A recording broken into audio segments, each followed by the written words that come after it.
So let me start with a couple of obvious observations and maybe 6 things I failed, or 6 things that I think a lot about when you're fundraising overall. You really are, and some of you have done this before, but you really are getting involved in the most difficult, the most wasteful, but the most necessary act that you possibly can, which is a fundraiser.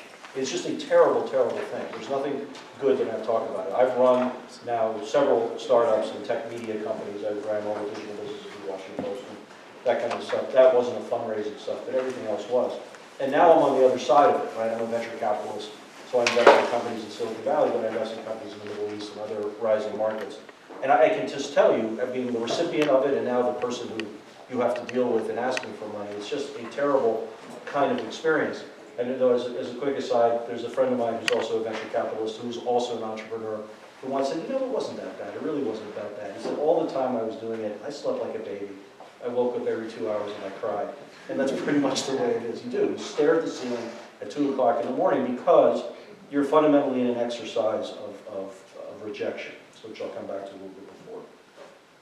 Talking aside from the fundraising itself, which I'll talk about in a second, kind of broad observations, particularly when I meet entrepreneurs or they pitch me in the Sequoia overall. Don't forget maybe 4 things. The first is, in the first meeting, it's really all about you. Right? Your idea is important, your traction is important, or how you're going to get to where you're going to get is not irrelevant. But I can tell you, and I'm a little bit unusual in this, but not totally unusual in this, when entrepreneurs come to me with an idea, we almost never get to their deck. I almost spend the first meeting talking to the women and men and trying to figure out, why are you possibly doing this? What is it that you're looking to do? You know, do you have that sense of perseverance, which is the most important thing, right? You can almost see it in the eye of an entrepreneur. You can slow me down, but you can't stop me. And I'm just going to keep coming back because character and integrity is the umbrella theme of everything that's, in my view, needed to build something successful. But quite close to second of it is perseverance. I am going to simply make this thing happen, or I'm going to listen to data that means I'm going to have to pivot, but I'm going to make it happen overall. And it gives me not only a sense of you, but it gives me a sense of who you may hire, and it gives me a sense, a little bit of the culture that you're going to be building in your organization. And as you guys who've done it before know, but you will find out if this is your first show, culture's unbelievably important, and it's unbelievably important to get right in your company. You know, what is it that you want to be? What are the expectations you have of each other? What are you trying to articulate internally and to your customers as well? The second thing then, after I have a little bit of a sense of you as an individual, is, you know, what is the problem? Why are you possibly wanting to give up what could be a very interesting, well-paying, safer career somewhere else? Why would you possibly leave where you are right now to build something out? I want to know, do you want to solve this thing like in your teeth? You just want it so badly that you have to do it. You actually can't think about anything else that you would be doing overall. You know, why you, why the team overall, and then a little bit of a sense of what that first 6 months is going to look like. So I invest in you, or someone invests in you, what are you really going to be thinking about, and what are you going to be doing? Because the fact of the matter is nobody knows really what this thing's going to look like. Your thing's going to look like entirely 6 months later. But to give a sense of how you're thinking about it and going at it is very powerful.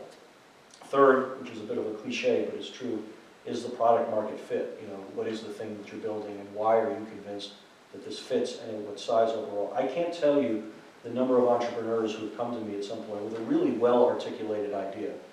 But at the end of the day, good enough sometimes is good enough. And convincing a customer that your noble idea or your thing that makes total algebraic sense to you is in fact valued by other people is sometimes actually shockingly and surprisingly not the way. You know, I've had an entrepreneur say to me 6 months into it or 8 months into it, the customer should want this. I don't understand why she doesn't want this. And that's irrelevant, right? And it's not what they should do, it's what they are doing overall. And then the other thing that I would just say in this kind of general overview is that sometimes great ideas fail on timing. And a friend of mine who actually wrote the introduction, I wrote a book about startups in the Middle East, and a pretty well-known venture capitalist wrote the foreword of the book from Silicon Valley named Mark Andreessen. And he says this quite clearly now, that he's almost given up trying to figure out which technology is the right technology. He assumes all of them are probably pretty good, but it's all about how long it will take for people to adopt it. Will it actually come to fruition at a given time? So you may have a great idea, but that idea may take 6 years. If it takes 6 years, it may take more money. If it doesn't take more money, it might happen that the market will change on you. And so some of that is just a consideration that we have in mind. The things that I failed, or at least the things that I think a lot about overall, are probably sixfold. I touched on this before, but it's true.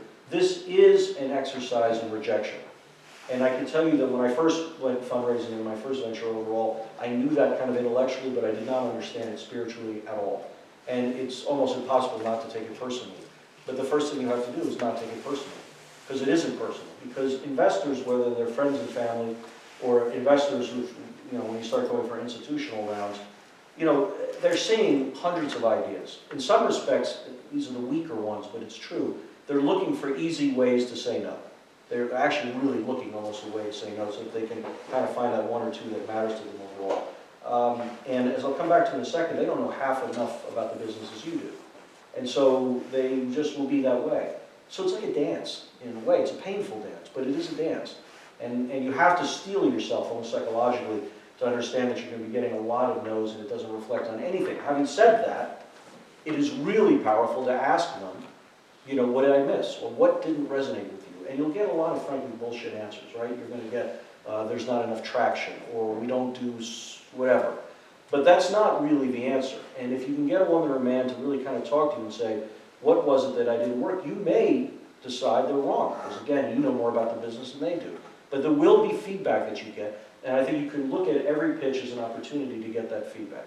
And I wasn't good at that. I mean, I can tell you the first time I fundraised, I was almost resentful of it. I just didn't understand why they didn't just rise en masse to give me money, and it just isn't that way overall.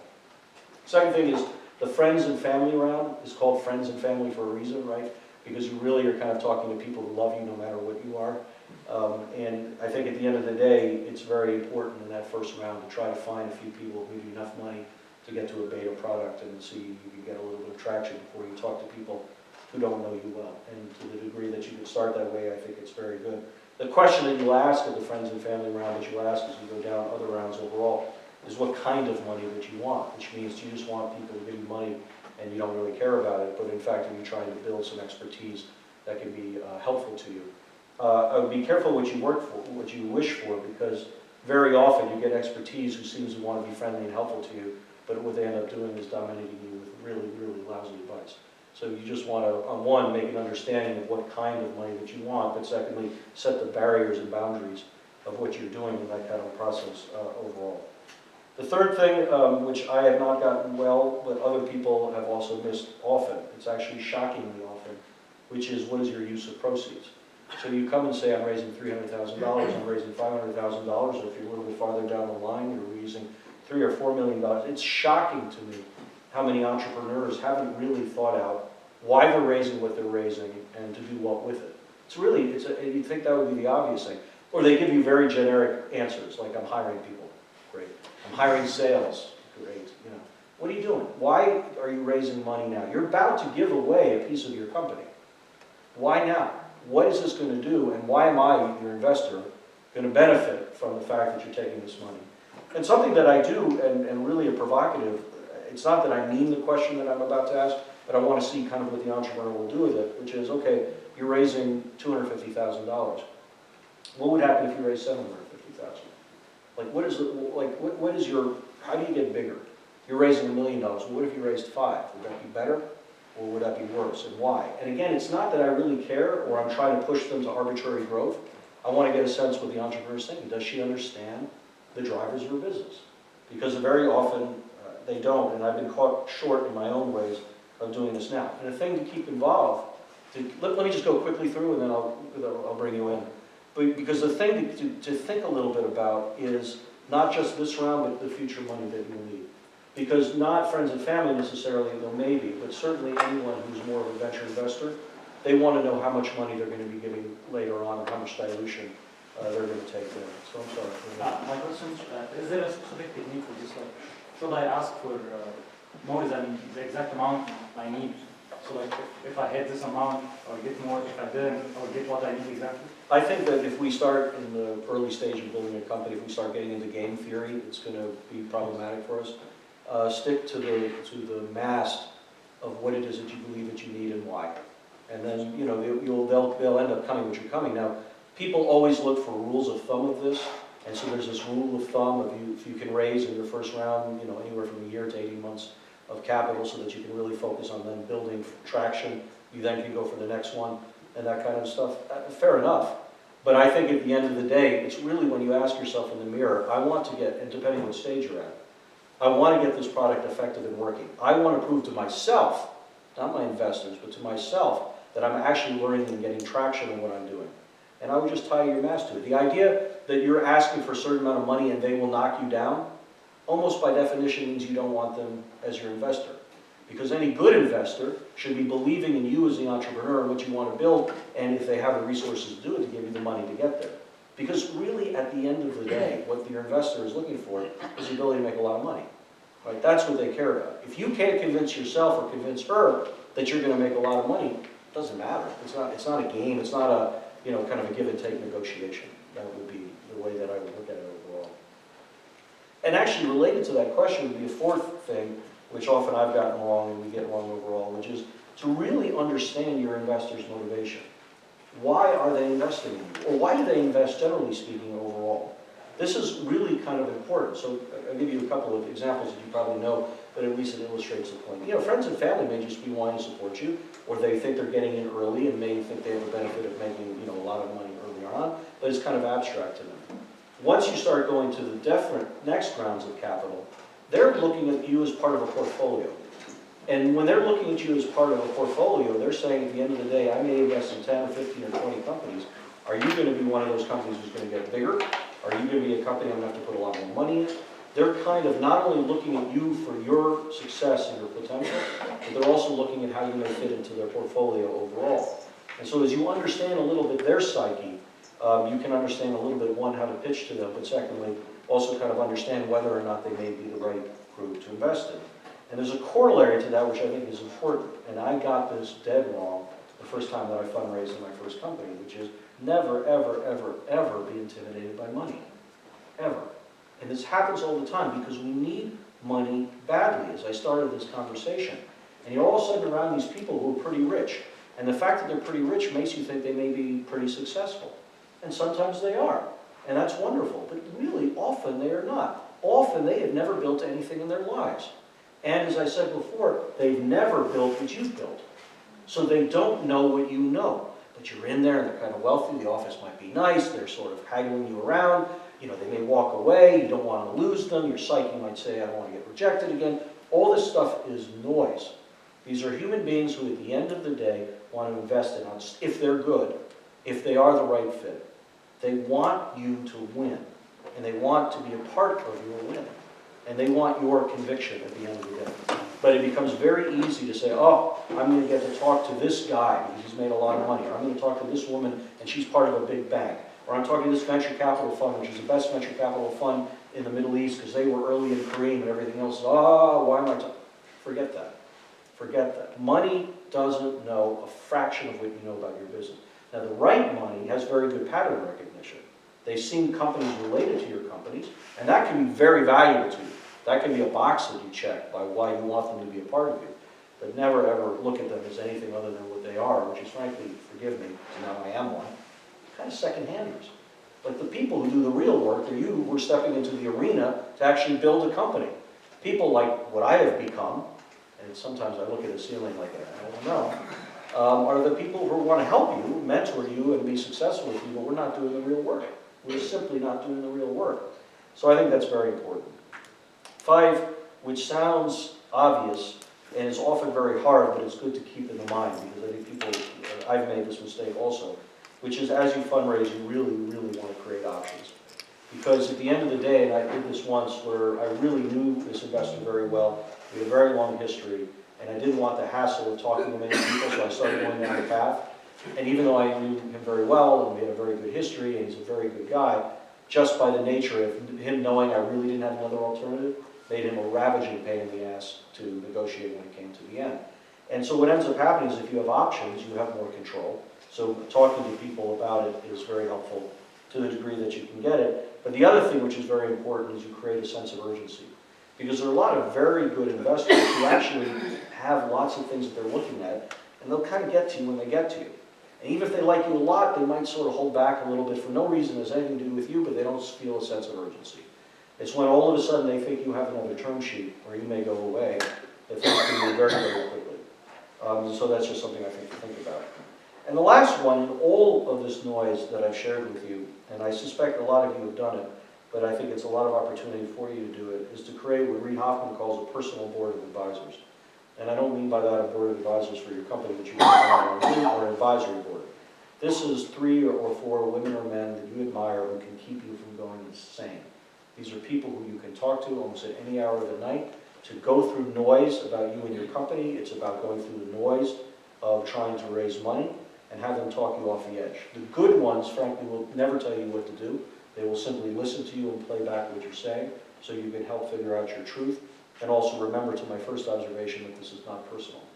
But I have found when I've gone out in previous things somewhat on my own, though with a co-founder, which actually is another subject, which is very helpful, I had 3 or 4 mentors that I really thought of as kind of a board of advisors who they made all the difference when I went through the stress of fundraising. I had people to call to and say, is this crazy?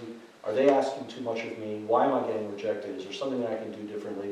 Or simply just to listen to me talk about things which are, driving me crazy. I'm not a huge business book reader, but I want to recommend to you a few books that if you've not already read, they might be helpful to you, generally speaking, in entrepreneurship, but then specifically in fundraising. They're all in English, but actually, and I've helped do this, a couple of them are in Arabic for those of you who all speak English but to the degree that you're comfortable reading in Arabic, or if you have any friends that you know who are in this business who would be more comfortable with Arabic, they are now translated.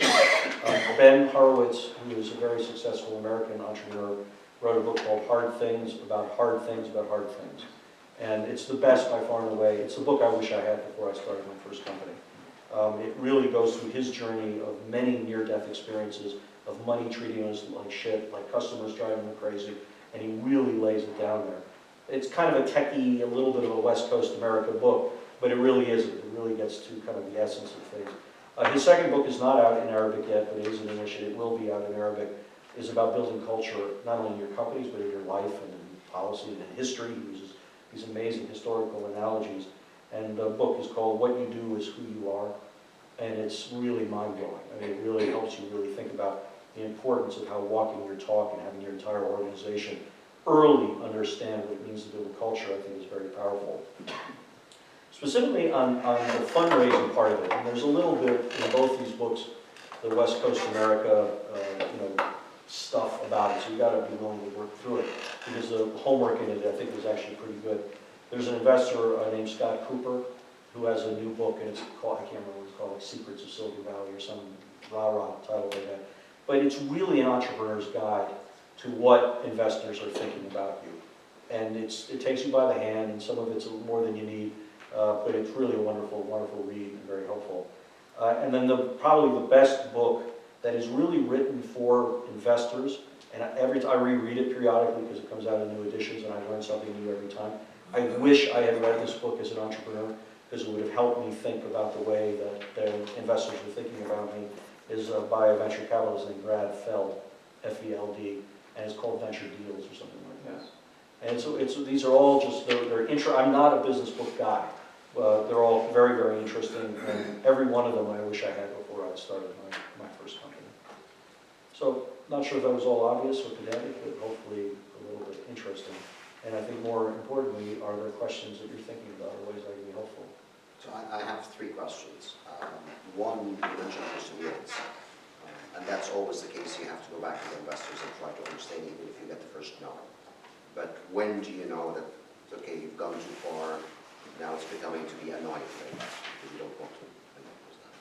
Secondly, you mentioned understanding the investors and doing due diligence on them. Some of the points that you're talking about of their portfolio and where do you fit in the portfolio is not available information that you can get. And you can only get if you have somebody in the VC or is dealing with the VC and in the know with them to understand something like this. So how do you go around something like this? The third question is related to culture, because that's always a catch-22. If you say you're more responsible and more accountable to your team, then the question rises, are you the boss or not? And if you say, I'm the boss, then the question is, are you, trying to be the king or not? So no matter how you answer that question, there's a comeback at you. So how do you handle something like this? So taking it in reverse order, in a way, I mean, culture isn't a dictate. Culture is your actions. And that's why I think Ben's book is so interesting. Think about the title, what you do is who you are. So as an investor looking at you, what do you value? What is integrity? If you have some of your team there, are you cutting them off every time they talk? Maybe if you're doing that, that means you're really not listening internally and getting the kind of buy-in that you want. What do you value in the way that you treat people? Are you very transparent? This is a very simple kind of a cliche one, but one of the ones that was part of the cultures that I built was always no surprises. I would never surprise my board of directors. I would never surprise a customer. I would never surprise an employee even if I was going to fire him. No surprises, and no one ever gets shot for saying bad news. Like no one's going to get hurt for that because only with that can we fix it. Elements like that. And at the end of the day, that will say who you hire. That will say what customers that you deal with, and the right investors, I think will be very, very, very responsive to that. In terms of knowing who your investors are, I actually think data is almost irrelevant. I mean, particularly in these early stages. And it's a very word of mouth, and it's a reporting exercise to our friend from BBC. You can actually talk to people. The best people that you can talk to, by far, are other people that invest in it. There's no substitute for that. None. I mean, you can talk to, their friends and family. You can talk about companies they worked for in the past that can be valuable. It never ceases to amaze me, both from the investor side, but equally from the company side, how much people don't reference check. I don't understand it at all. Because I think at the end of the day, if you're not willing to dig in a little bit and get a sense of who this woman or man is, you really never know exactly what you're getting yourself into. And you'll never know, and people will always surprise you. There's nothing perfect in that. But a lot of people just pass on it. They're like, move fast and break things, which is fine for me. But when it comes to people, it's actually not fine for me. Like, experimenting a product, that doesn't bother me. But when it comes to people, I'm very much of the hire slow, fire fast, kind of a view, because the same goes with the investor. But I think you could really go after them and really kind of think about it in that type of way. It just takes work, but it's work that's unbelievably, I think, valuable. Your first question, remind me, was? I mean, perseverance and getting back to the investors. Look, nothing drives me crazy. He's a great investor. But I remember watching him on a panel recently where he said, "Hey guys, don't take it personal. Like, I may not respond to your email. Like, I get so many, and that's it." And all I could think about, probably because I'm a former entrepreneur, is F you. Like, your time is more valuable than my time? Like, you can't give me the courtesy of an email back? And so I think what I would say to you at the end of the day is the hell with the investor. If they're not getting back to you, that's more on them than on you. Until the point where you say to yourself, I got to tell you something. If I'm going after an investor and I've written them a couple of emails or I've given them a couple of reach out, whatever it is in communication, and they said they want more, and you're following up with their instructions and they stop at some point, you just at your own point declare victory and defeat. You just sort of say, this is not going to be the right fit. By the way, very often than not, to my earlier observation, if they hear you get a term sheet somewhere, they'll all of a sudden become your best friend again. But it's interesting the way you phrase that question, because you're worried about annoying them. But what I'm asking you to suggest is forget about annoying them, because you're the entrepreneur. They should be of service to you, truly in the end. And so, you get to a point where it's not so much about annoying them as it is, they don't have enough strength to say no, but they're kind of saying no. And so you keep moving on to the other stuff. You can get warm, no reason to offend anybody, no reason to get negative. A very, very famous media executive who's an investor in one of my companies once said, no deal ever dies. And that actually stuck with me. And it's not totally true, but it's kind of true. You get all heated with people, and sometimes things don't go the way you can, and 4 years later you're doing something with them. It's kind of a long game. So again, to my first observation, don't take it personally. Don't worry about being of service to them. Keep at them, because perseverance is valued, and at some point, keep moving. So I also have a few questions. So my first one is is there the best timing for starting to raise funds? So I've heard from people that it's better to start bootstrapping, try to delay the fundraising as much as you can. I'm just wondering, what's your take on this? Is it? I don't know if there's a perfect answer to that question overall. I think at the end of the day, what is the downside of raising money? One, it takes time, and secondly, you may be giving up your company. Now, early on, and this is now everywhere globally, a note I do believe is a good way to go, because you don't have to worry too much about valuation and giving up too much of your company yet, and the notes become very almost pro forma. Does everyone know what I mean when I say a note, by the way? This is, as opposed to taking equity where someone gives you money and then you give away a % of your company, it's a loan, really. and the loan will convert into a piece of your company at the next round going forward. So it's now quite standard everywhere. It's really standard in Egypt and that kind of thing. But what I'd say constructively to your question is it's really depending what your product is and what conviction you have about it and whether or not you feel for yourself as well as for your investor you want to show them. If you came to me pre-revenue, pre-product, but this is me, I tell you come back to me with a product. Let me kind of kick around what you're trying to do. And so if you can get by getting some beta up and some little traction that starts to convert your thing, I think that can be fantastic. But there have been outstanding companies that have been built who have nothing, really almost nothing in advance. But their idea is great, the track record is great, they know where this person comes from, they have the relationships all lined up, but they want to get moving.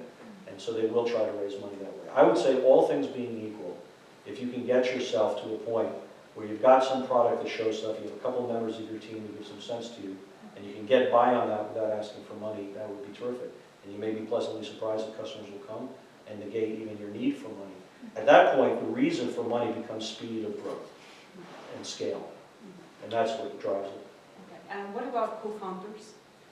So, like, for example, some of the programs here that give money, they stipulate that you have to be at least 2 or 3 co-founders. But I just wanted, from an investor point of view, does that make a difference? No, yes and no, to cheat. Look, I mean, now we're in this era where like everyone who starts a company is a co-founder. Like literally, they get 6 titles of co-founders. I make a distinction in my mind between co-founders and founding teams. Very, very big distinction in my view.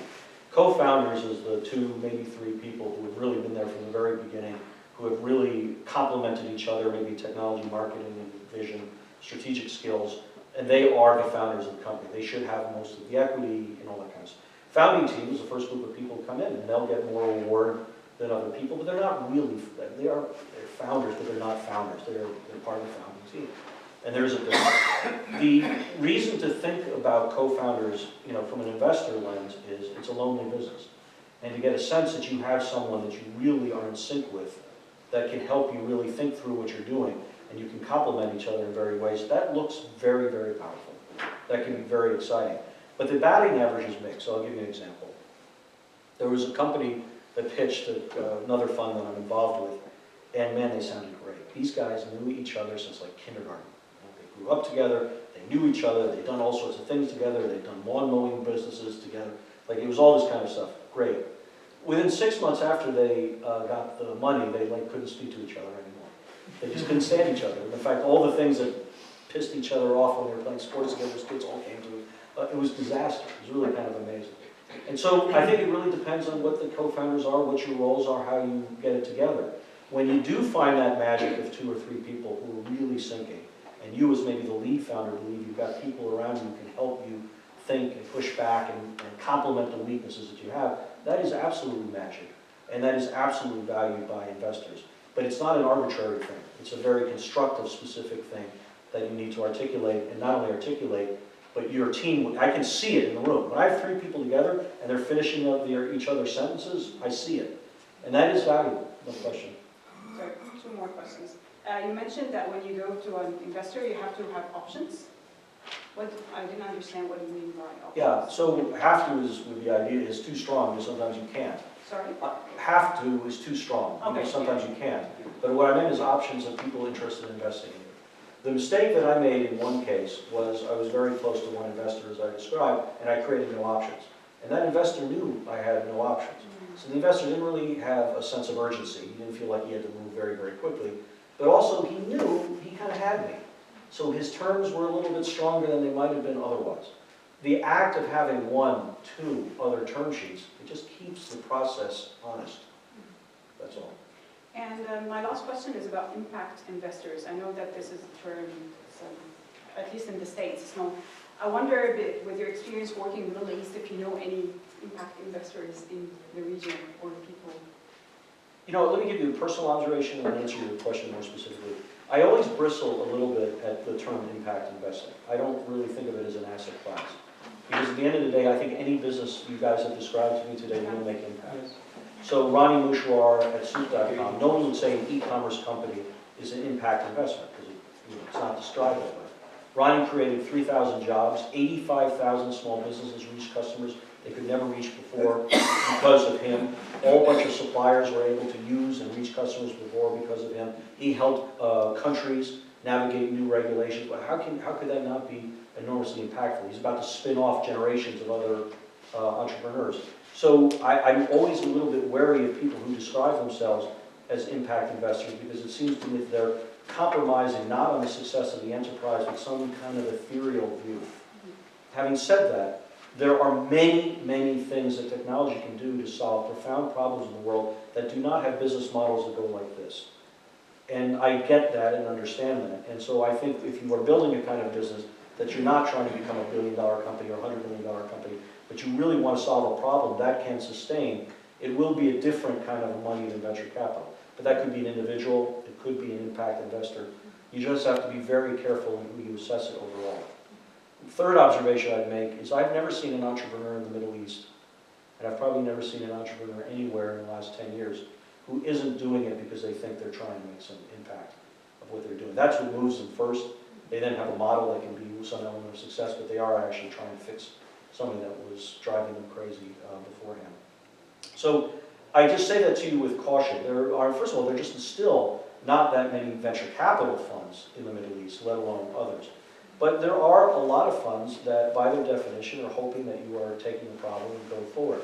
In the case of your business, you will want, for example, an investor, impact or not who is thinking about SaaS B2B solutions.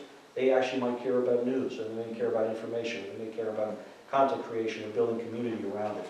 You will see in their other investments that they're investing in things similar to you in that. That, to me, is almost a more important quality than how they define themselves as an individual firm. As a jump-out impact investment fund in the Middle East, I don't have one that is really kind of extraordinary. There are ones that are playing at very large levels, but that's irrelevant to you at this stage. I have a question, or like a very long drawn-out question. What you mentioned about having options, I'm going to talk more about that. So what I did previously at my previous startup, the big issue was we spent almost a year and couldn't fundraise and had to shut down. And one of the real issues was we were going very sequentially with all our investors and working with one person at a time. Yes. And now that I've begun fundraising again for this one, I've tried to do it moving in parallel, talking to multiple people at the same time. There's always the game they play of, or the question they ask is, who else are you talking to, and who else, anyone committed so far, and so on. And so what do you think in that sense? So for example, I got terms. Do I play that game with them and say, oh, I'm getting terms from these guys, when are you gonna commit? And you try and get, so my first goal is to optimize a strategic investor, find the best person who can benefit me in my growth. But then the second priority would be to get actually the best terms for your company. So do you actually play that game and try to get the best deal and get the best market price? I don't actually think of it as a game. I think it's just kind of part of what it takes to have the greatest opportunity to succeed as possible. I suppose it's a bit of a game, and you are playing people up by definition. Your description previously of going sequentially is another version of the mistake I made, because that's effectively relying on one at a time. By definition, if you're going sequentially, you're not creating options. Now, by the way, you may go in parallel and still not create options because people may not be there. But it is absolutely clear that if you go to one person, like which I did, which was a mistake, or if you went sequentially, that you're limiting that ability to create options overall. When people come to you with terms, I think, investors are often lemmings, right? The animals like who jump off cliffs together. And so they do want to know who else is in it, or who else is going to be there, because they don't have enough chutzpah to say, I'm going to be able to do this in my own right. That just kind of is what it is. If you get a term sheet, it is expected, I think, and almost understood, that other people will be bidding on you as well. The question is a couple of things. One is, does that term sheet for the whole amount of money that you're raising, or they actually want to lead, to be the first one in and set the terms of it, for which they will bring in other investors? That's question one. Question two is, if in fact they're trying to bid on the whole round, take all the money that you want to give, look, if they're doing their job, they should say, here's our proposal, you have 1 week to respond to it, and after that we go exclusive. If we go exclusive, they don't expect you to shop it then. But they know for a couple of days you might be having a little bit of a process, but you may be able to prefer your terms. In terms of talking to other investors, my general rule in life and the cultures that I've built in my company is treat people the way I want to be treated. If someone is giving you something in confidence and you shop it, then you're not treating someone the way you want to be treated. If you go to someone else and say, look, I'm not going to tell you the terms, it's not in your interest to tell you the terms, I have a term sheet, right? So that's what I mean by sense of urgency. Because now you've told those other investors you have an option. And if they don't get their act together, they probably were never going to be there anyway. But if they start to respond, then you have created not a game, it's a market. You've created a market for exactly. you. It's trying to get the best price or best value for your company. I think that, look, I mean, the two cautions, that's exactly right. The two cautions I would give you is, terms matter a lot, but who you invest with matters a lot also. And I've seen a lot of entrepreneurs jump to branded venture capitalists, because they're well known, and or to the best terms, without asking the question first, do we fit? Is there a cultural thing here? Do I trust them? Wow, I just got a check from Baco. Well, that's great, but who's the individual in Baco? Like, is it the one who's a good one, or is it someone that might not fit your culture as much? Do I really care? Or you have to ask yourself those questions. And then you do have to look at the terms. But people make a lot of mistakes about taking like a little bit extra off the table and not thinking about who they're investing with as much. And that's just the balance that you have to make when you go into it. But you're in a great position if you get more than one term sheet, because you're in charge of the final decision. And by the way, there's nothing to say that the guys that you kind of prefer as people who have lesser terms won't get the terms back up because you have an option, of course. I think building on this question, playing with foremost many investors, it has an effect on their decision making. Like if you are telling an investor, like I'm dealing with a negotiation with another investor, and I'm trying to close this deal by the next month, it has an effect on his decision making to close the deal or to jump in on this. So I think it's a crucial element to play. Absolutely. Now, some people have said to me, well, if you do that, and they'll say to you, well, then I'm fine, I'm not going to talk to you, whatever. Fine. Because I'm telling you, investors will yank you around. They will do all sorts of stuff to figure out where they are on this lemming line. They're going to do all sorts of stuff to figure out, is this the one or not the one? And in a way that's almost selective them as not being the right investor for you, if you have the ability to have that option to get somebody different. I have a couple of questions based on this discussion. First of all, when standing from the investing side, when the startup comes over and it's very assuring to my entity if there are other investors in the deal, so we're related. But I question my integrity back then, because if a couple of investors are entering into a deal, it might consume a bigger portion of the equity of the startup, and it might be unfair to the startup to lose this much of value of the company at that early stage. So I need an answer to that. And another thing regarding the options, if a couple of investors or investing firms, venture capitalists, entered into a startup, how would the startup be able to manage all these strategically without them dominating the company? And there was a third that I can't recall. So, they're very, very good questions.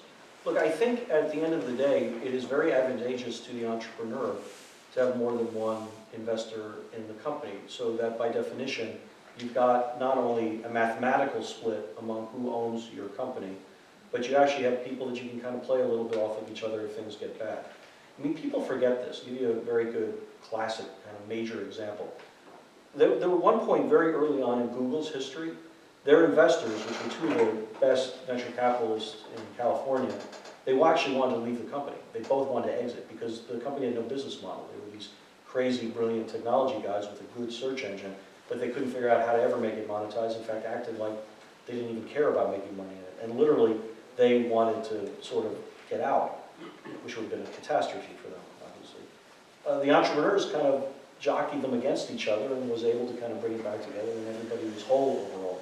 And so, if it had been one investor who had 49 or 51% of the company, this would have been very problematic for the entrepreneur. The fact that it was split 25-25 or whatever meant at the end of the day the entrepreneur was still in control. And you, women and men, want to be in control of your company at least through the A round, at least through the not just the seed round, but the next round. It's so unbelievably important. And this is changing. This has been a real problem in the Middle East, but frankly, it's been a problem in many rising markets, which is you're so eager to get the money, and you may be so impressed by this wealthy person doing whatever, they come in and they give you twice the money that you want, but they take 60% of your company. It's just crazy. It's not only crazy for you, but it's crazy for the investor. Because I would much rather have 30% of an entrepreneur who's well incented to have a victory than to do that. So I think that's something to just think about in terms of the terms that you give to, which goes to your first question in a way. Because I think at the end of the day, what you really, really don't care about is that extra 1%, that extra 5%. If the team is incented to be very, very successful and is very successful, everybody's going to win in a very, very powerful way. The guilt feeling that you described says a lot about you because it's not very common in the business that I'm in. But you know, in a way, that's on you as the entrepreneur.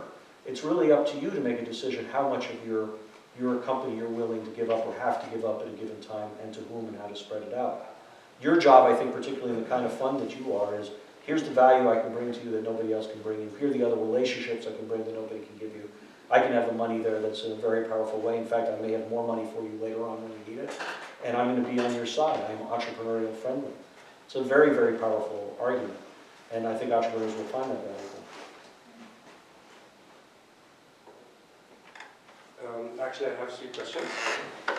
First question, I have been talking to a lot of investors, and some of them, from day one, I talked to investors, and we didn't have any traction, just the MVP, and we have signups and all of these, but not paying customers, and they were interested to know more about our startup.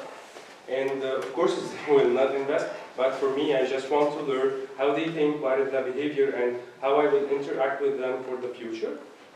And now we have paying customers, and we are in some countries, but they still need more traction, and they still said, no, it's too early for us, even if they are a seed or pre-seed investors. I'm talking actually about the VCs. This is the first question. Second question, what do you think is the percentage of the angel investors or the VCs that will take the risk on a startup?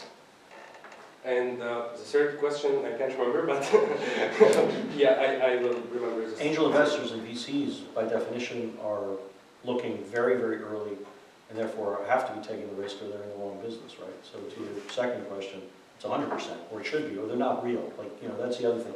I mean, very often, particularly in the friends and family round, you will talk to people who will talk like they understand what you're doing, but they've spent all their life like investing in real estate or very conservative things. They may have allocated a percentage of their wealth to crazy new stuff and decide to do it, but a lot of people have trouble understanding that most of that portfolio will go to zero. They just don't understand it. And so this goes back to your question about kind of vetting people. You vet people for their integrity, you vet people for will they be good partners or drive you crazy, but you vet them also to get a sense, are they serious about this space? Because you don't want any headaches. You want their money, you have to win, and they have to understand they know what they're getting into. And the odds are, not you personally, but we writ large in this business, are going to go to zero. The odds are you're going to do that. And a lot of people can't psychologically get comfortable with making 10 investments, 2 of which hopefully will do very well, others that might do okay, but a bunch of which will go to none. So the answer to your question is if you have the right people, it's 100%. And if it's less than that, you may have nothing but the luxury to talk to them, and I think that's very powerful. But it kind of is what it is. And your first question was? It was about the traction. Yeah, so if you have a seed investor or an angel investor really early, like their whole track record is early, and they're saying to you, we need more traction, they may be either lying to you or that they're saying something else. There's something else that's pausing them. And that's when you can really go back to the good ones and say, what do you mean by that? What do you mean by traction? Like we have some traction. When you look for more traction and you do invest at pre-seed, at pre-revenue, obviously in other companies, you look at companies that are similar to mine and you invest in them. So what's the difference? Have them educate. It's a wonderful opportunity to be educated about what they mean. Okay. Because if you're a more established venture capitalist and you don't do a lot early, that very well may be the case. So for example, the vehicle that I invest now in emerging markets overall, if you came to me with a seed deal, it's just not a fit for me. It's not what I do late A and a little bit of B range. So it's just simply every so often I'll find some entrepreneur so good that I'll take a flyer. But that's not who I am at my core. But one of the things that I can do is to tell you what are the things I'll be looking at once you come to that point. Similarly, as you talk to people who are in the seed and early stage, if they're saying to you, we need more traction, they're saying something more nuanced than that. That's an abstract answer. It's kind of a BS answer. But it may not be it may be covering up not a BS thing at all. It might be something that could be very, very valuable to you informationally. There are many, this was an earlier question that you had asked, there are investors who will invest at the MVP level. They're a different kind of investor. And if they're asking you for traction, I don't understand how they're at the MVP level. Actually, I have asked them, what do you mean about traction, more traction? Now we have traction and we have solid partnership with the big players in the market, and also we have our direct customers, but you're still asking for more traction, and more traction means that it takes time. Of course it will take time, we can just do it in months. So they said that we need active users, the user will use you a lot of time, so we are in the travel space, customers usually will use us maximum 3 times per year. So what do you mean by the traction? So they said we need more numbers, more bookings, so it's... And that, by the way, that may be the answer in the travel space for them. In other industries, they might be willing to say, we need a different traction or we can be MVP. They may say, well, they may be, I don't know this, I'm speculating, but they may be saying to you, look, I know the travel industry well, and there are a lot of big companies doing it there with a tremendous amount of capital going after it. I need to know not only can you get quote-unquote traction, 20% month-over-month growth, which is great, I have to know, are you going to get the kind of thing that's actually going to start going here? Because in your business, I'm making this up, but in your business, it is a business of scale. So what they might be saying to you is, look, you may be doing fine, and you are showing encouraging signs, but I'm not seeing yet the potential of this. And by the nature of the industry that you're in, you're going to have to get to this. And by the way, if you do get to this, you're going to have to raise much more money. And then I'm a little bit worried, because that means I'm going to get diluted. So they may be saying a bunch of things to you that are about the product itself. They may be saying simply they don't like the business, but they're not willing to tell you that. But look, I think to just hone folks to specificity, and not in an offended way, not in a challenging way, but say, I really want to be able to come back to you at some point in a way that I'll know you'll be excited. What are the kinds of things that you value in this space? And sometimes they will tell you, this is what I'm looking for. Sometimes they will tell you, you know, I got to be candid with you, travel's not a space that we really like anymore, so you're going to have to come back to me with something that really shocks me. That's great feedback. They're effectively saying no. They may sometimes tell you nothing, and then you have to move on. Yeah, of course. Actually, I remember the third question. The third one, some also the VCs or the angel investors, they want to know if the entrepreneur can raise more rounds, can be on more rounds, can go to A, B, C, D, can raise a lot of money. He have a lot of, let's say, he knows a lot of people that can help him to move forward to the other rounds, or is he just asking to know who is the guy who will be in the same round? Because some of them told me, do you have any other interested investor? Do you know how you will raise the other rounds? So they just want to know if I am able to do this or... So let me translate a little bit of that to you, at least as I'm hearing it overall. So we're saying a couple of things in that. So first of all, who else is investing with you? You never have to tell anybody who else is investing with you. What is a very powerful thing to say is, for example, I'm raising $1 million, I'm raising $500,000, and I have 200,000 of it circled. Existing investors are coming in. That's a great thing to hear. That's in fact a very confirmatory thing. I have 200,000, I'm looking for a lead, or I'm looking for the next 300,000. That's all you need to tell them. You don't have to tell them anything more than that. They have to determine whether or not that's good for them or not. The second question of what they're asking you is about further money down the line. They are curious about how much more money that you want. And depending on the business that you're in, some businesses are going to need lots and lots of money. So for example, there are these, anything in ride sharings in this case. I've been looking at a lot of trucking companies that are really wonderful. You know that 10 years from now, the world will be more this than not. But their unit economics are terrible, absolutely terrible. And they're competing against people who have more capital, who are more than willing to pay customers to stay with them for a period of time. So I, as an investor, I'm looking at it like, they're going to need a bigger boat. There's no way on earth these people are going to be able to get there with 1 million if they're competing with someone with 20 million or someone with $100 million. So I'm saying to myself, what's happening? Like, how are they going to be figuring that out over time? So I'm saying to myself two things. Are they going to be able to get to the bigger boat? are three things. Am I going to be the one to help them get the bigger boat? Either I want to put in more money, or I have other friends that I want to go to rarely with more money to put it in them. Or are they going to run out of money? Or will I get diluted? That's kind of what they're saying to you in a kind of business where they're hoping to see how you're thinking about it. Which is why when I said earlier, there's tremendous value for yourself, forget the investor, for yourself and your team to say to yourselves, we need $500,000 now because we're looking for this. That'll give us 12 months of run rate or whatever it is. 6 months we're going to start raising again. I think we're going to need 3 million, maybe more, maybe less. And you're thinking yourself about what you need to be able to succeed. Because no investor is going to hold you to that, but a good investor is going to want to know that you're thinking about it. They're going to want to know that you know the drivers of your business. I have many companies who come to me who really don't understand their unit economics. They really, really don't. They have kind of a macro view of how their company could perform, but they don't really have a path of how much trajectory they're going to need to grow at a certain level and what it will take to become profitable. And by the way, I'm not saying they have to become profitable in a year. I just want to know they understand how it happens. And sometimes entrepreneurs don't know how it happens. It's really kind of amazing. There it is. I have a question.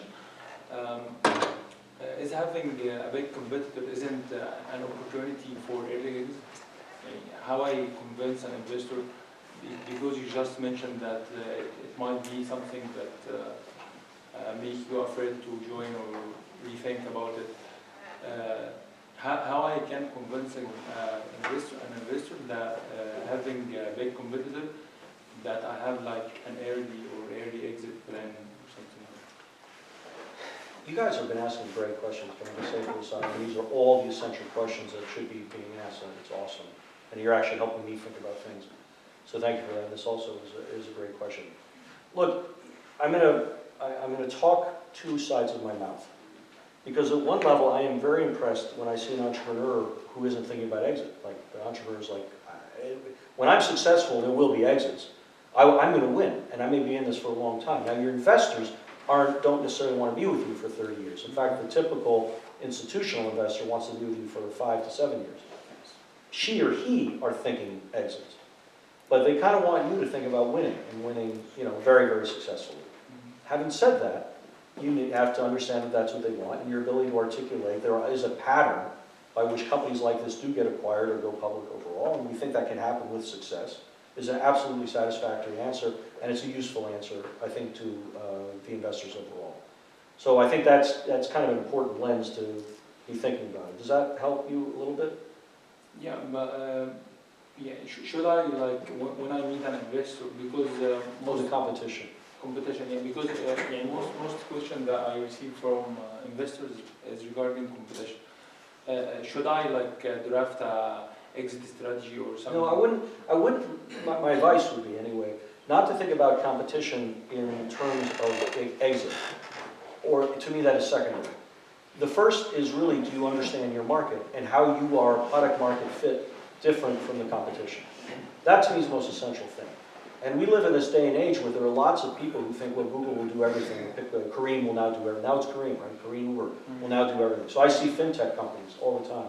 And the people are coming in and they've got this really interesting idea for a niche. And I genuinely ask them, Kareem Uber is going to get into payments. If they get into payments, they'll probably get into loans. Are you ready for that? How are you thinking about that? And they're like, look, man, at the end of the day, they're fundamentally a rideshare company. They're fundamentally a delivery company. They're fundamentally a company that will do payments. The difference between payments and loans is huge. So while they're figuring that out with a bunch of different priorities, I'm running down this path. And when I get to 100 million in revenue, or 10 million in revenue, or 50 million in revenue, I've laid down a marker. They may buy me, or I will keep growing because of that. All I've just created for you in this story is that you understand the story. Who knows what's going to happen? But you have an ability to articulate why it is that you understand something that nobody else does, and that you can compete against someone big because they're big. I mean, this is the irony. All these big companies once won because they were small companies that nobody thought could win. Yeah. It's a similar cycle. The idea that we are solving different problems, but the business model is the same. So when I sit with anyone, when I mention the business model, it is the same business model for another competitor. So the unit economic is the same. So start from it. But for for the value proposition, we have a different value proposition. That's all that why matters. we are. I mean, look, the good news of having a similar business model is that you can say it's tried and true. Because it's the other thing about investors. Investors like to invest when other people want to invest. They want to invest by analogy. They like to look backwards, which is crazy, but we do. And then we want to look sideways. Like, so, is there anything else like this? I mean, it's ridiculous, actually. But like, what was the business model for Twitter? Like, what would, like, this didn't exist. And so some people have imagination, some people don't, but that doesn't matter because they're there. So your ability to articulate, I have a niche that nobody understands, and by the way, this is a very big niche. And by the way, there are other competitors who are doing things like it with a model that works, but they're not doing what I'm doing, and I'm going to move fast here. That can be a wonderful story. But it's good to know that you know it.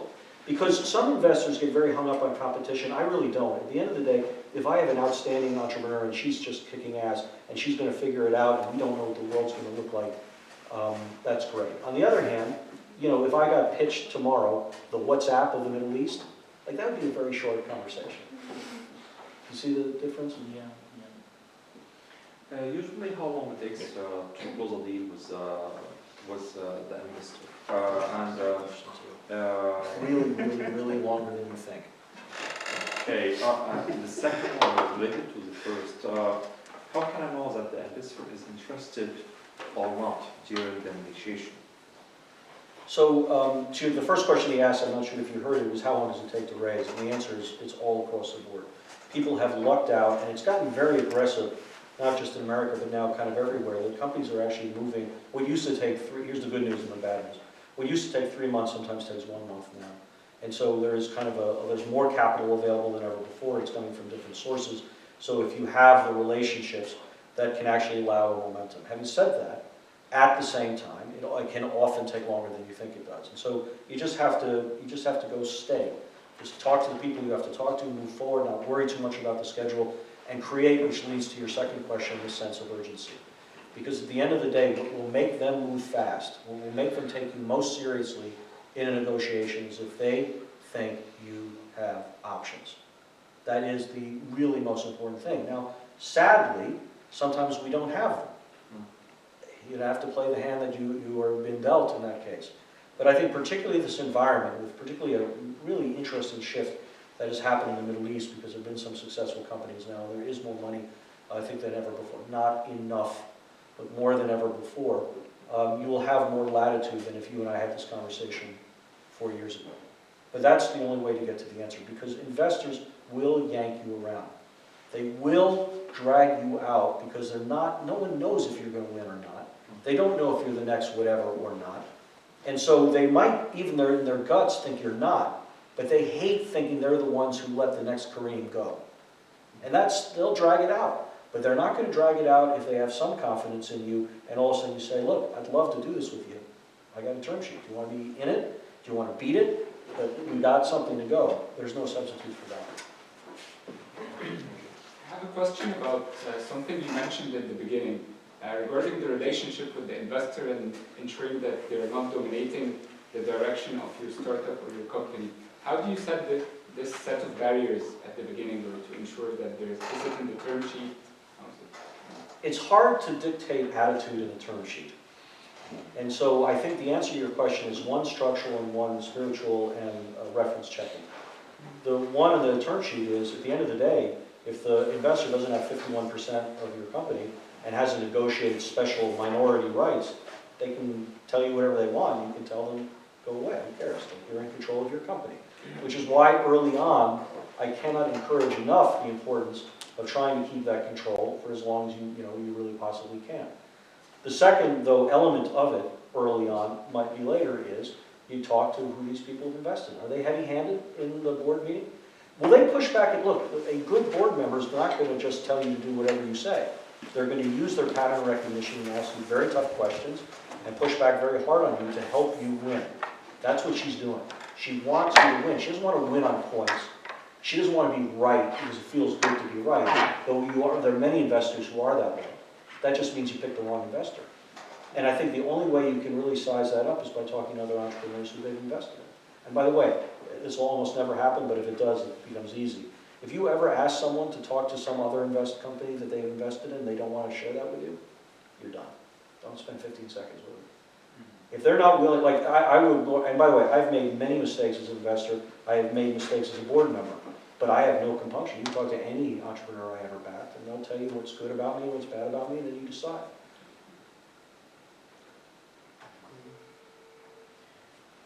Yeah, I have questions. You said you have to present an options for the investors. Could you explain more about the options? And the second question is, they sometimes asking about the exit strategy from now. So I think it's very early to decide that. So what, or from your point of view, what is the best answer? Or So he asked first about this options, and I fear that I've not been as clear about it, so I apologize if I didn't clarify what it was, and then he asked about what happens when investors ask you about exit strategy, because even though I said before, use an entrepreneur should be focused on winning, investors are only thinking about his exit strategy, and they really want to hear your mind on it. On options, this is not options for them, this is options for you. Options meaning having more than one investor interested in you, so no one else can run away with you. I'm not worried about the investors, I'm worried about the entrepreneur.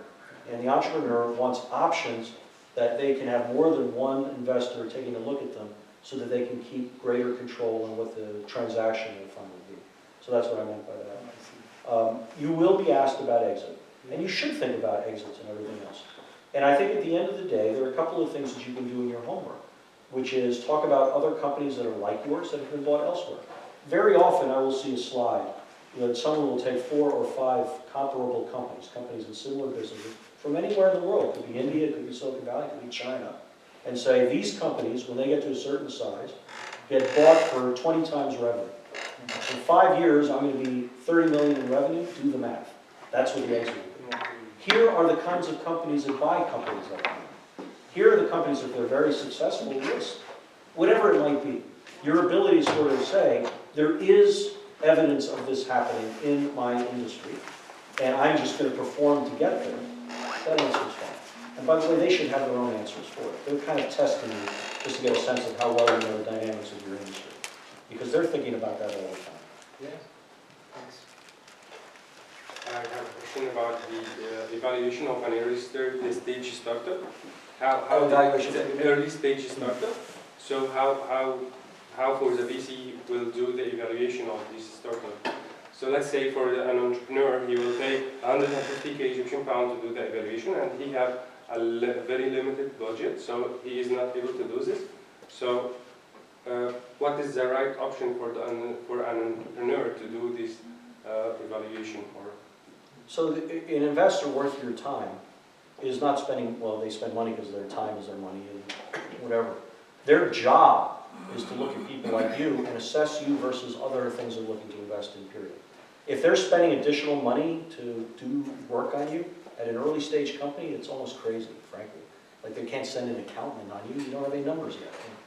So I think at the end of the day, really, what we do as investors is the kind of the list of the 6 things I gave you earlier, and it really, really, really starts with you.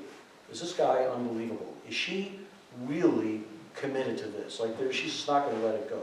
Is she able to listen? Like, so she may be, you know, going like this, but if data tells her something else, is she willing to kind of adjust to that and pivot? You know, these are the kinds of things that, frankly, at early stage companies, the best investors are really investing on you. And I'll give you a secret.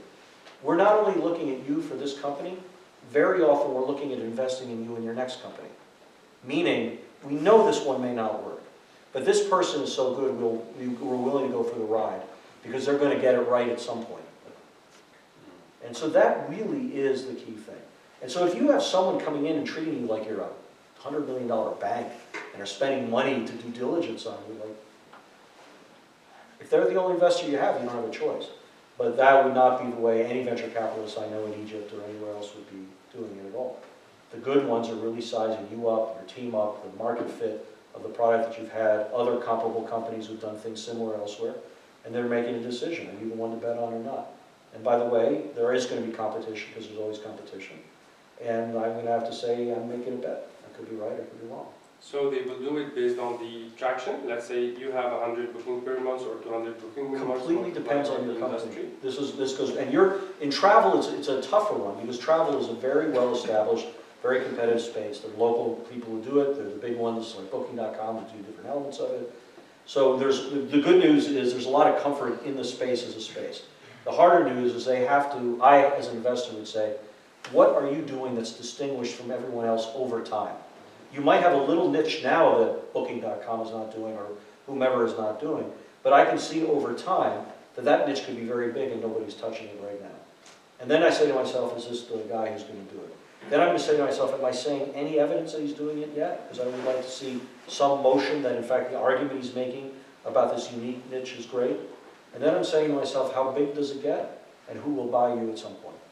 That's what I'm saying. But that's a kind of the irony. Professor.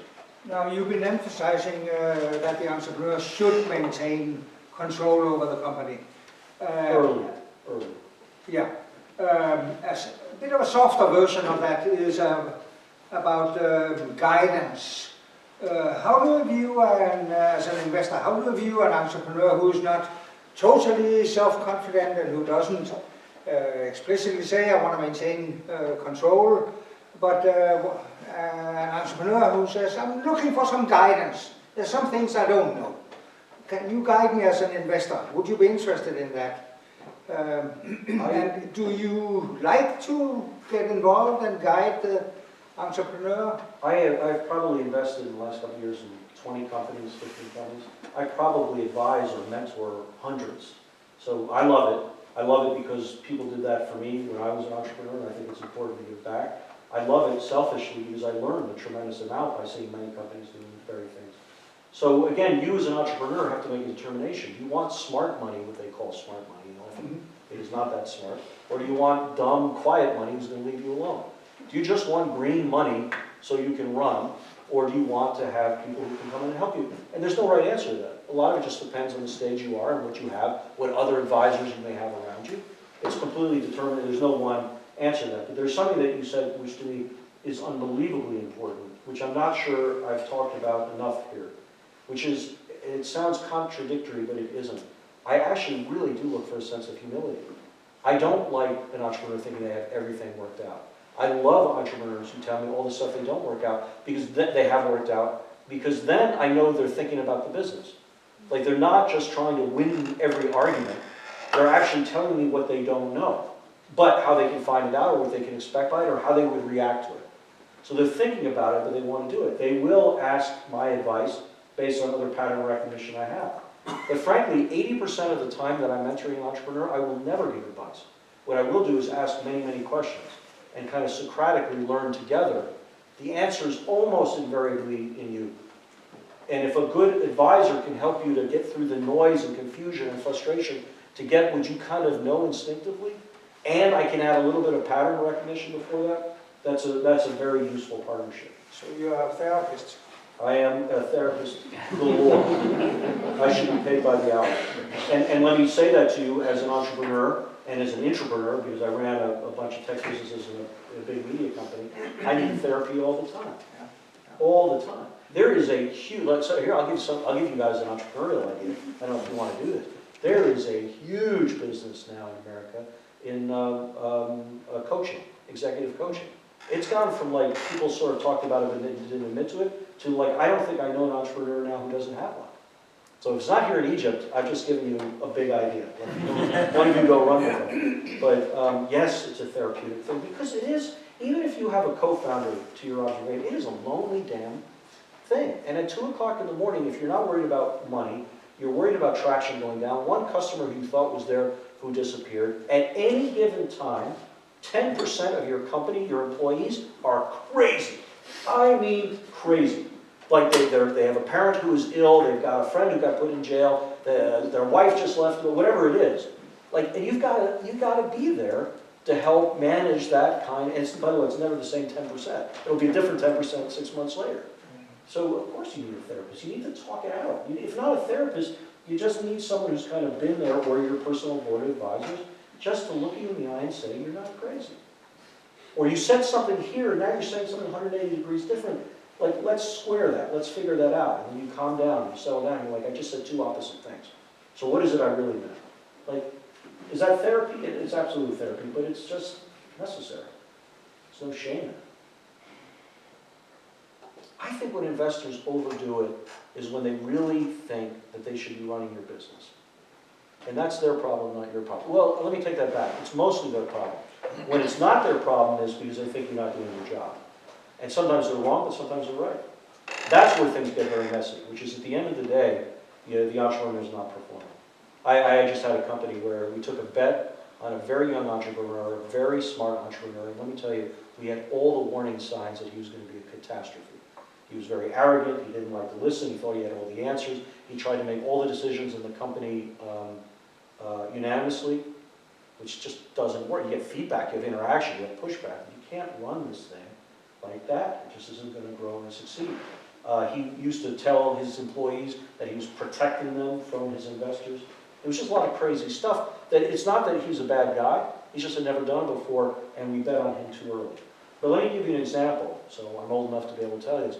And I don't know him well, and I don't need to be name dropping you, but I did get to know a little bit Mark Zuckerberg when his company was nothing, right? I mean, nothing.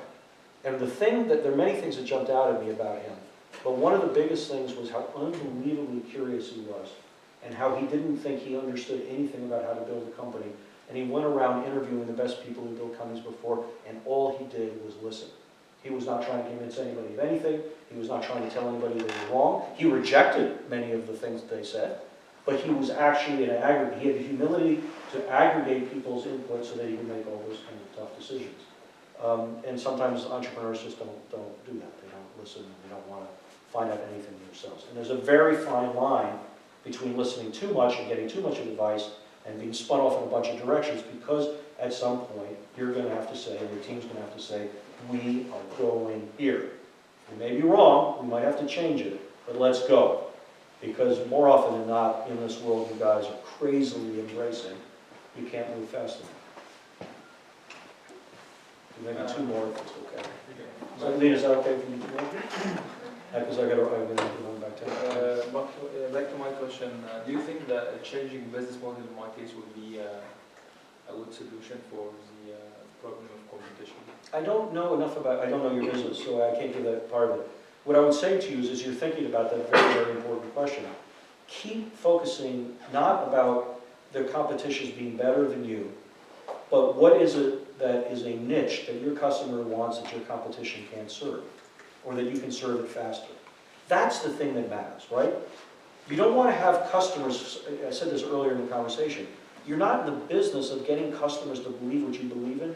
You're in the business of serving the customers with a thing that the consumers or business doesn't matter. Knowing that from time to time you create things that were never there before, right? But even if you look at crazy people like Elon Musk with electric cars, that's never been before, it's unbelievable. Well, what do we know? You know, people love to drive, they love to drive beautiful, affordable cars, and they'd love to do it in a way that's economically for them from a cost of fuel, and they want to do it in a way which is green and better for society. But he understood that niche. And now, the big question, we don't know the answer to that question, is are people who've built decades of businesses in traditional car companies, going to be able to address the niche that he has and wipe them out? Or at the end of the day, is he going to become a service to all of them and become the biggest business? And they'll just kind of flail along. You might build a business that your competitors are going to have to use you because your niche is so good. I don't know enough about their business to know it. The decision to change your business model should be driven fundamentally by what the market is telling you. That should be it. But actually, when I think back why we choosing this specific business model, it was because it was there and it was easy to repeat.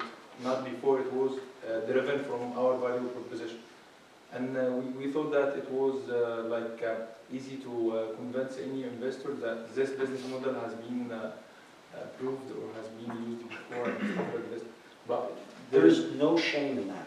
In fact, there's this term copycat, which is, and this was, by the way, the region was criticized this forever. Mach 2 was a copycat of Yahoo, and then Ronnie and Sue became a copycat of Amazon. Kareem's a copycat of Uber. In point of fact, none of them were copycats. Like they knew that there was a thing that worked, that audiences wanted, and that there was a business model that worked. And they applied it in very different and unique ways to a different market and different circumstances. That's fantastic. And investors can understand that because investors are lemmings and investors like to look this way. So all of a sudden they can understand it. It's not completely out of whole cloth. They can understand it. There's nothing wrong with starting there. The only reason to stay there is because you think you can win with it. If you don't think you can win to it, of course you should do it. But that's the market's telling you that, not some theoretical, construct. Well, who cares? I mean, the fact of the matter, what's so interesting about Google, I forgive me for coming back to these bigger models, but they're still instructive. Google had no business model, right? They effectively stole Yahoo's business model. Yahoo came up with paid ads before Google did. They ended up kicking their ass. So you just don't know. All that matters is does it work? So one more here, and then, did you want to? So then we'll move into. Okay, what would you do if you have a couple of investment options? If you have that investor that agrees on most of your terms, and the other one who fits your business, but maybe have some harder terms? It is an art and not a science, because the variables are so significant in what you've just described, and you just have to ask yourself what you want to live with, in the short term and in the longer term. So, for example, someone's really tough on these terms now. Am I still in control of my company? Yeah. Am I still really kind of being able to do what I want to do? Yeah. Do I know this investor to be a total rock star that can help me get from 5 million to 50 million because she's done it before and can be helpful in that kind of way? Yeah. Well, maybe that's worth giving a few things away because it's not as good of a term sheet, but when I look at this for the long haul, I want this person with me through the whole journey. That might be okay. But it's so down to the circumstance, and it's such an art. And you just have to make a determination. It's a wonderful, by the way, it's a wonderful place to be in. And I will also add, if you have 2 very good term sheets, and one is really pushing on you, and this other one you really would take, I mean, you got to be really careful about bluffing in this business. If this thing over here is the better terms, and you really would take it versus this, you can go back to the other ones and say, match the term sheet or don't. I'm going to let you go. But you have to mean it. I mean, yes, you can bluff. But if you bluff and you're losing big. You just have to make a determination on it. But that's why I keep coming back to the sense of options so important. Options being the number of people who want to invest with you. Because then, one, you can make those determinations on your terms. And secondly, you can use them to maybe, get both things that you want. So I'll end with you. I'm just curious, you've made many investments in different places, and you also know a lot about the Egyptian market, the regional market. If you're looking at a startup in Egypt, or startups in Egypt investing in Egypt, what would you be looking at? Whether it's space, opportunity, people, industry, what would you be looking at? What would you invest in Egypt? So I'm not sure that at its essence, there's an Egypt-only answer that's different than a MENA answer, that's different than a Singapore answer, that's different than a Silicon Valley answer, right? I think at the end of the day, what I'm looking for is that woman who just has all the things that we've talked about in the last hour, and is thinking about the things that I've thought about. Now, sometimes you can look at companies, so for example, I might be saying I'm interested in this space, and I don't think this person's ever going to get bigger than X in Egypt. Then I'm going to make a determination, am I okay with that? I'm going to say to myself, Egypt's got other complexities that an entrepreneur can't understand. Am I ever going to get my money back? I have more likelihood of getting my money back from here or from Singapore at a given industry. These will be the kinds of things that I will be load balancing. But I can't tell you, and I love this, there's so much I love about being alive today. Like, we are just so lucky to be alive today in many ways, right? There's obviously a lot of very tough things happening in the world today. But we have tools and ability to do things in ways that are unimaginable. We can expand to other markets at a fraction of the cost that it would have taken if we were having this conversation 4 years ago. It's just an unbelievable period of time. So I can't tell you how exciting it is for me to talk to entrepreneurs who day one are thinking to themselves, I got a problem to solve in Cairo, but right now I'm also looking at Jakarta and I'm looking at Nairobi, and here's why. It's not I'm getting distracted, it's because these 3 dynamics are shared the same. I had 2 classmates in business school who are there, and they're doing it right. Like, that gets exciting, because all of a sudden they're articulating to me that they're not trying to be a $10 million company in Cairo, and there is nothing wrong with that. That's fantastic. If that's the life that you want to build, that's fantastic, and there's certain investors who will be happy to do it. But I am looking for companies that want to get large. And so what I'm effectively doing is I'm going through the entire criteria that I've been talking about for the last hour, and then I'm asking myself, will this company, where will it go? Where's she going to take it? Is it an Egypt-only company? Is it a MENA-only company? Is it going to be a MENA-Africa company? Do they have a service that they think can go into other, tried and true markets? Then it really becomes kind of interesting in a venture. But I can't tell you that other than I have to assess the odds of risk that can impede two things. Regulatory risk that could be uncertain, and exit risk, which is also uncertain. Those two things I can lean very hard on. So, all right, let me give you an example. If we were all sitting here 10 years ago, Turkey looked like an awesome market to be in. Entrepreneurs were rock stars. The companies that were building were great. The food delivery service there became a unicorn. Like, all the dynamics were right. And then all of a sudden the dynamics outside of that went wrong. And what ended up happening, the most important thing of all, is some of the best talent was trying to get out of the country. So I, as an investor, would say, man, this is a big enough market, it's a geographically central hub to other places, but there are things going on beyond their control where I'm not sure this can any longer get as big as it wants. I'm not sure they can find the talent that I thought that they could get a few years ago, and I'm not sure how I'll ever get my money out. That I will assess uniquely. But when it comes to entrepreneurs and the overall things, assuming that those three things I can get resolved, it doesn't matter to me where they are geographically. It just doesn't matter. And there's no one thing that turns me on and turns me off in any given market. I can't thank you enough for spending so much time with me. Your questions were great.